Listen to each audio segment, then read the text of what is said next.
शहरातील बहुतांश रस्त्यांवर खड्डे पडल्यानं या रस्त्यांवरून वाहनं चालवताना वाहन चालकांना अक्षरशः तारेवरची कसरत करावी लागतेय। या दुरवस्थेबद्दल यापूर्वी अनेक पक्ष संघटनांनी उपोषण करत निवेदन देणं, महापालिकेला घेराव घालणं, मोर्चा काढणं अशा लोकशाही मार्गानं आंदोलनं केली आहेत। मात्र प्रशासनाला आणि लोकप्रतिनिधींना जाग आलेली नाही।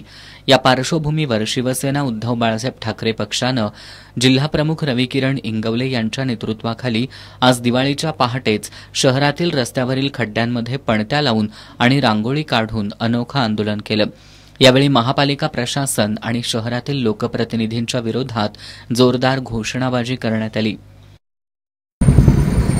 कोल्हापूर शहरातील रस्त्यांची जी चाळण झालेली आहे त्या चाळणच्या संदर्भात वर्तमानपत्रातून दररोज न चुकता बातम्या सुरू आहेत। प्रशासनाला जाग येत नाही, गेंड्याचं कातडीचं प्रशासन झालेलं आहे। ऐन सणासुदीमध्ये माणसं अक्षरशः कंबरड मोडून ॲडमिट होतील अशी परिस्थिती।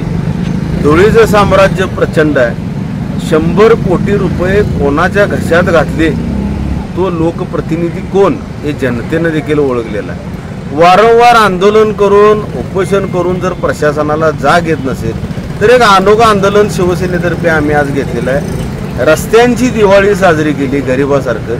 फाटकी कपडे फाटकी वस्त्र नेसून पूर्वी ज्यांची परिस्थिती नसताना जी दिवाळी साजरी करायची ती परिस्थिती आज महानगरपालिकेवर ह्या लोकप्रतिनिधींनी गरिबासारखी दिवाळी करण्याची वेळ आणलेली आहे।